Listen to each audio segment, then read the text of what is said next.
Hello viewers, welcome to serial நேரம். இப்போ 298 எபிசோடில் பார்ட் 1 தான் பார்க்க போகிறோம். எடுத்தோடனே அந்த போன சீரியல் என்ன முடிஞ்சு, அம்மாச்சிக்கு அந்த நந்தினி புடவை எடுத்து கொடுக்க போகிறாங்க.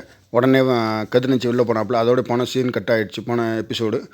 இப்போ இந்த எபிசோடில் அதே தான் காமிக்கிறாங்க.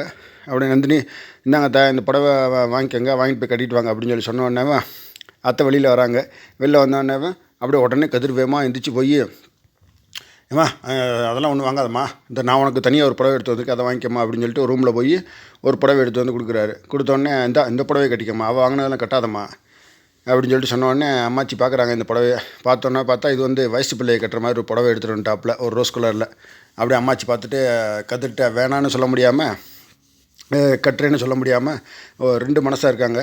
உடனே சொல்கிறாங்க, கதிர் இந்த மாதிரி புடவைலாம் என்னால் கட்ட முடியாதுப்பா, புரிஞ்சுக்கப்பா, இந்த மாதிரிலாம் என்னால் வயசாச்சுன்ற போது கட்ட முடியாது, இதெல்லாம் பிள்ளைகளுக்காக வாங்குற வயசு பிள்ளைகளுக்காக வாங்கின புடவைப்பா, நீ மாற்றி எடுத்துகிட்டு வந்துட்டா, பரவாயில்ல, நான் நந்தினி கொடுக்குறதே கட்டிக்கிறேன் அப்படின்னு சொல்லிட்டு அதை வாங்கிட்டு போயிட்டாங்க. உடனே காமெடி பீஸ் கரியால் அந்த இடத்துல ஒரு ஜோக் அடிக்கிறாப்புல. என்ன ஜோக்குன்னு பார்த்தோம்னா, என்ன மாமா அறிவு கட்சியை நினச்சிக்கிட்டே புடவை எடுத்தீங்களோ, அதனால தான் அவங்க சைஸுக்கு எடுத்துகிட்டு வந்திருக்கீங்க அப்படின்னு சொன்னோன்னே, டேய் வாயை முடுறா அப்படின்னு, எப்பா கதிரே வேணாம்ப்பா அப்படின்னு சொல்லிட்டு, அம்மாச்சி நான் நந்தினி எடுத்து புடவையே கட்டிக்கிறேன்ப்பா அப்படின்னு சொல்லிட்டு வாங்கிட்டு உள்ளே போயிட்டாங்க. உடனே நந்தினி ஒரு சொல்கிறாங்க, இப்போவாது எல்லார் மனசில் என்ன இருக்குன்றதை புரிஞ்சுக்கிட்டு அதுக்கு தகுந்தாப்புல எடுக்கணும், சும்மா கண்ட துவகுன்னு போய் எடுத்துகிட்டு வந்துடக்கூடாது அப்படின்னு சொன்னோன்னே, ஏய் வாயை மூடுறி அப்படின்னு சொல்லிட்டு கதிர் வெளியில் போய் உட்காந்துட்டாப்புல. சரி எல்லாம் சாமி கும்பிடலான்னு சொல்லிட்டு அடுத்து நந்தினியும் ரேணுகாவும் சாமி கும்பிட போகிறாங்க. எல்லா பேரும் சேர்ந்து சொன்னோடனே, வாங்க நீங்களும் சாமி கும்பிட்றீங்களா அப்படின்னு சொன்னோன்னே ஒன்றுமே பதில் பேசாமல் இருக்காங்க.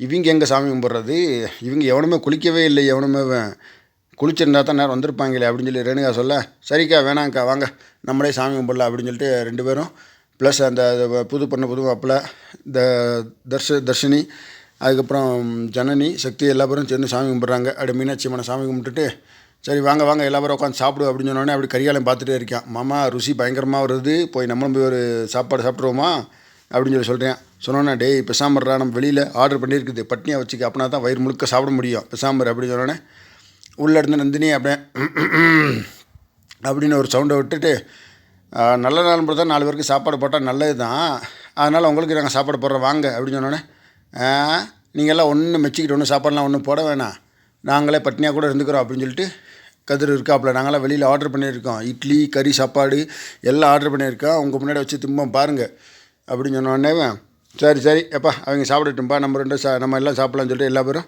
சாப்பிட்றாங்க. உடனே கரிகாலன் சொல்கிறேன், இது பார்கவி சாப்பிடாமே கொஞ்சம் யோசிச்சுட்டே இருக்காப்புல. பார்கவி சாப்பிடாம யோசிச்சுட்டே இருக்குது. அப்படியே தர்ஷன் சாப்பிட்டுட்டே இருக்கேன். அப்படியே கரிகாலன் தர்ஷனை பார்த்து, தர்ஷா உன் பொண்டாட்டிக்கு ஊட்டி கொடுப்பா அப்படின்னு சொன்னோடனே பார்கவிக்கு ரொம்ப கோவம் வந்துருச்சு. என்னடா எப்படி சொல்கிறேன் அப்படின்னா, அப்புறம் பார்கவி எந்திரிச்சுன்னு கத்த ஆரம்பிச்சிட்டோம். நீங்கள் நினைக்கிற மாதிரி நாங்கள் ஒன்றும் குடும்பமாக இன்னும் ஒரு வாழவே கிடையாது, தேவையெல்லாம் பேசாதீங்க, நீங்கள் உங்கள் அளவுக்கு மீறி பேசுகிறீங்க அப்படின்னு சொல்லி பார்கவி கோவப்பட்டு கத்தினோடனே கரிகால அமைதியாகிட்டேன். உடனே டைனிங் ஹாலில் எல்லா பேரும் அவன் பார்கவி சொல்கிறாங்க, ஜனனி ரேணுகா நந்தினி எல்லாம், ஏன்ப்பா இப்படி கோவப்படுற, அவன் ஒரு முட்டாள் மாதிரி பேசுகிறான்னா நீ எதுக்குப்பா டென்ஷன் ஆகிட்டு கோவப்பட்டுருக்கு, அந்த மாதிரிலாம் பண்ணாதப்பா அப்படின்னு சொல்லி சொல்கிறாங்க. சரின்னு சொல்லிட்டு அமைதியாக உட்காந்துட்டா பார்கவி. இதோடைய பார்ட் 1 முடிஞ்சிருச்சு. இன்னும் பார்ட் 2ல் என்ன நடக்குது ஏது நடக்குன்றதை க்ளீனாக உங்களுக்கு சொல்கிறேன். இந்த வீடியோ உங்களுக்கு பிடிச்சிருந்தால் லைக் பண்ணுங்கள், கமெண்ட் பண்ணுங்கள், ஷேர் பண்ணுங்கள். மறக்காமல் தமிழ் சீரியல் நேரம் சேனலை சப்ஸ்கிரைப் பண்ணிவிடுங்க. தேங்க்யூ.